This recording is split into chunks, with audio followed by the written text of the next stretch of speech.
그림에서와 같이 총전압 Q가 Q율하게 분포하는 길이가 L인 막대가 X축상에 있습니다. 그리고 막대의 왼쪽 끝을 수직하게 지나간 축을 Y축으로 선택하고 Y축상의 한 점 정하겠습니다. P점이라고 했습니다. 그래서 우리가 지금 하려고 하는 게 뭐냐면 전압 Q가 Q율하게 분포하는 길이가 L인 막대에서 전체에서 P점을 만드는 전기장 구하려고 합니다. 근데 이 P점은 막대의 왼쪽 끝으로부터 D만큼 떨어져 있습니다. 그럼 전압 Q가 길이가 L인 막대에 분포하고 있습니다. 예를 들어서 전화가 10크롱인데 이 녀석이 막대의 길이가 5m라고 가정하겠습니다. 그러니까 5m라는 길이 안에 10크롱의 전화가 Qner하게 분포한다면 단위 길이당 그러니까 1m당 전화량은 얼마?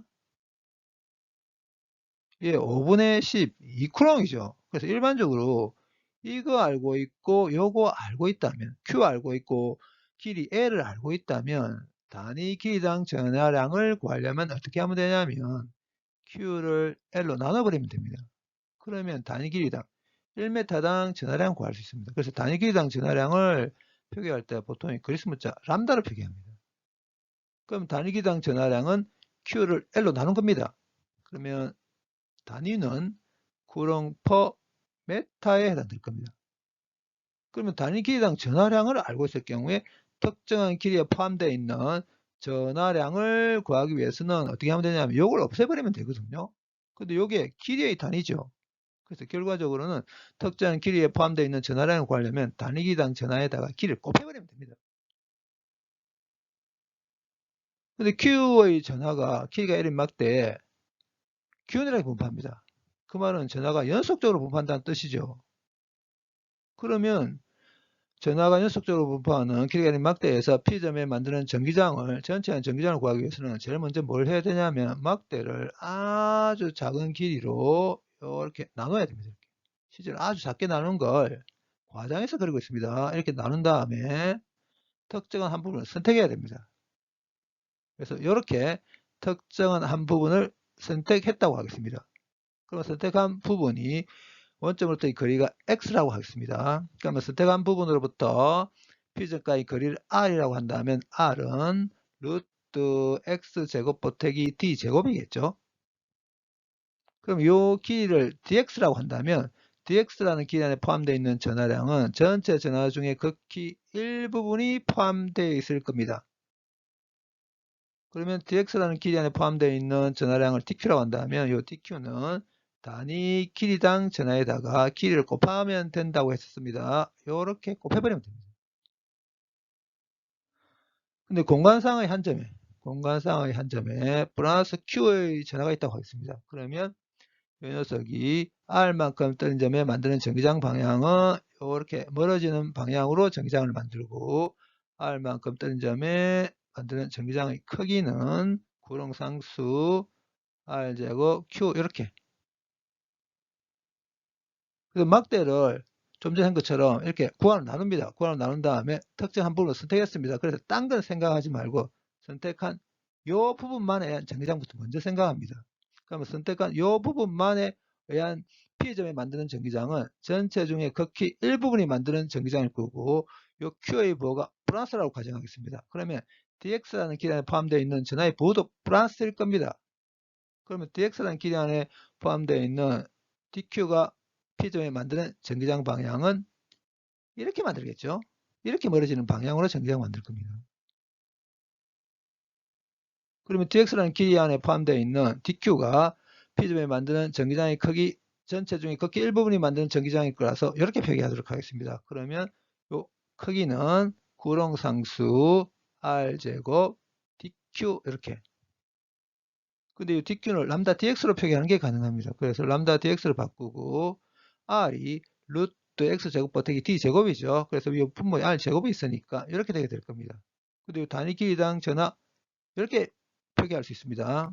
그래서 람다를 L분의 Q로 바꿔서 이렇게. 그러면 선택한 이 부분이 P점에 만드는 전기장 방향 이렇게 만듭니다. 전기장을. 그래서 이걸 조금 더 크게 그리면 이렇게. 그럼 선택한 부분이 P점에 만드는 전기장 이렇게 만듭니다. XY 평면상에 있죠. 그래서 XY 평면상에 있는 벡터는 X 성분과 Y 성분으로 분해할 수 있습니다. 이런 X 성분과 이런 Y 성분이 합쳐져서 이 벡터가 됐다고 생각해도 아무런 문제가 없거든요. 근데 알고 있는 게 뭐냐면 이 화살표의 길이, 그러니까 선택한 특정한 부분이 P점이 만드는 전기장의 크기가 어떻게 되는지 알고 있습니다. 그러면 요 각이 씻다면 요 각도 씻다야 됩니다. 그러면 요 벡터를 만들어주는 성분 중에 X 성분의 크기, 요 길이가 어떻게 되냐면 DE 코사인 씻다야 되죠. 그럼 X 성분의 크기는 길이는 DE 코사인 씻다인데 어디로 향하고 있냐면 요렇게 향하고 있어요. 이 방향.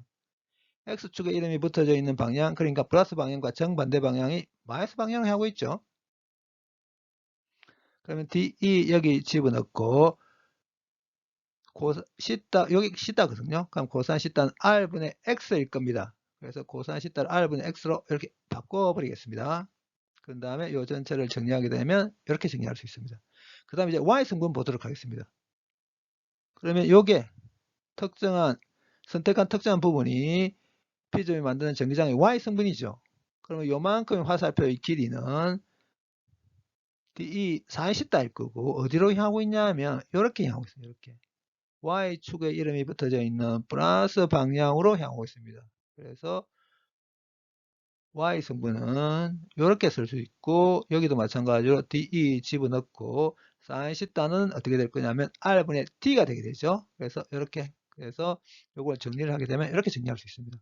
그러면 요거와 요게 뭐냐면 막대를 이렇게 나눴는데 선택한 특정한 부분이 P점이 만드는 전기장 X성분, Y성분입니다. 그러면 지금 구하려고 하는 건 전체에서 만들어지는 전기장의 X성분과 Y성분을 구하려고 합니다. 그러면 어떻게 하면 되냐면 요 부분, 요 부분, 요 부분, 요 부분, 요 부분, 요 부분 나눈 각 부분이 P점이 만드는 전기장의 X, Y성분을 구해서 각각을 전하가 분포하는 0에서 L까지 다 더하면, 그러니까 적분해버리면 됩니다. 그래서 전체가 P점이 만드는 전기장의 X성분, 요 녀석을 전하가 분포하는 0에서 L까지 적분해버리기만 하면 전체에서 P점이 만드는 전기장 X성분 구할 수 있습니다. 그런데 요거 상수죠. 막대의 길이 상수, 총 전하량 정해져 있습니다. 변하지 않는 것들, 상수인 값들 적분기호 바깥으로 빼내버리겠습니다. 그래서 요거만 적분하기만 하면 됩니다. 그럼 적분표에서 찾아보게 되면 요게 적분하게 되면 이렇게 됩니다. 근데 여기 마이너스가 있거든요. 0부터 먼저 집어넣겠습니다. 그럼 0 집어넣어 버리게 되면 루트 d 제곱되니까 분모에 d가 남을 겁니다. 그래서 d분의 1, 그 다음 l 집어넣습니다. l 집어넣어서 이렇게 넣게 되겠죠. 그 다음에 전체에 의한 전기장이 y 성분 구하려고 합니다. 그러면 이 녀석을 전하가 분포하는 0에서 L까지 척분하면 됩니다. 그럼 여기도 마찬가지로 여기 상수고 여기 상수, Q 상수, 그 다음에 D도 상수죠. 그래서 변하지 않는 값들, 상수인 값들 척분기호 바깥으로 다 빼내겠습니다. 그래서 요걸 척분하게 되면 척분표에 찾아보면 이렇게 나옵니다. 그럼 여기에 보게 되면 요 분자에 X가 있습니다. 그럼 0 집어넣어 버리게 되면 여기 0 되겠죠. L 집어넣을 경우만 생각하면 됩니다. 그래서 X가 L일 경우 이렇게 약분됩니다. 그 다음에 여기 보게 되면 분모의 D제곱, 분자의 D가 있습니다. 그러면 분모의 D 하나만 남을 겁니다. 그래서 결과적으로 이렇게 될 겁니다. 그래서 전체에서 P점이 만드는 전기장의 X성분, Y성분 이렇게 되는 것이 알았습니다. 그런데 이제 어떻게 할 거냐면 P점이 여기 있습니다. 여기. 근데 이 P점을 옮기겠습니다. 그러니까 제가 이렇게 옮겨가면서 플러스 Y 방향으로 점점점점점점 옮겨가면서 막대를 본다고 가정하겠습니다. 그러면 제가 이렇게 멀어짐에 따라서 막대는 점점점 작게 보이겠죠. 점점점 작게 보일 텐데 아주 멀리 플러스 방향으로 가서 막대를 본다고 가정하겠습니다. 그러면 막대는 거의 한 개의 플러스 Q의 전하를 갖는 한 개의 점으로 보일 겁니다. 그러면 막대가 플러스 Y 방향으로 제가 아주 멀리 떨어진 위치에서 막대를 본다면 플러스 Q의 전하를 갖는 한 개의 점으로 보일 거라면 아주 멀리 떨어진 위치에서 전기장은 요거와 유사하게 요 성분만 가질 겁니다. 이게 뭘 뜻하냐면 아주 멀리 떨어진 위치에서 막대가 만드는 전기장은 요 성분, 그러니까 Y 성분만 남을 거란 걸 뜻하죠. X 성분은 없어질 거란 걸 뜻합니다. 실제로 그렇게 되는 거 확인해 보도록 하겠습니다. 그래서 아주 멀리 떨어져 있단 말은 요 T가 L에 비해서 훨씬 길다는 뜻입니다. 그러면 전체에 의한 전기장 X 성분 중에 X 성분을 보도록 하겠습니다. 그러면 여기 L과 T를 비교했을 때 T가 L에 비해서 훨씬 크다면, 길다면 이거 무시해 버리겠습니다. 그러면 여기 T분의 1 이걸 무시해 버리게 되면 D분의 1 놈입니다. 그럼 D분의 1 빼기 D분의 1 예상했던 것처럼 0됩니다. 그 다음에 Y 성분 보도록 하겠습니다. D가 L에 비해서 훨씬 깁니다. 그럼 이거 무시해 버리겠습니다. 그러면 여기 D, 여기서 D가 또 하나 녹게 되죠. 그래서 예상했던 것처럼 아주 멀리 떨어진 위치에서는 전기장은 Y 성분만 남게 되게 되고, 이 분모의 D제곱, R제곱, 거의 점전한 형태의 전기장과 똑같은 형태죠.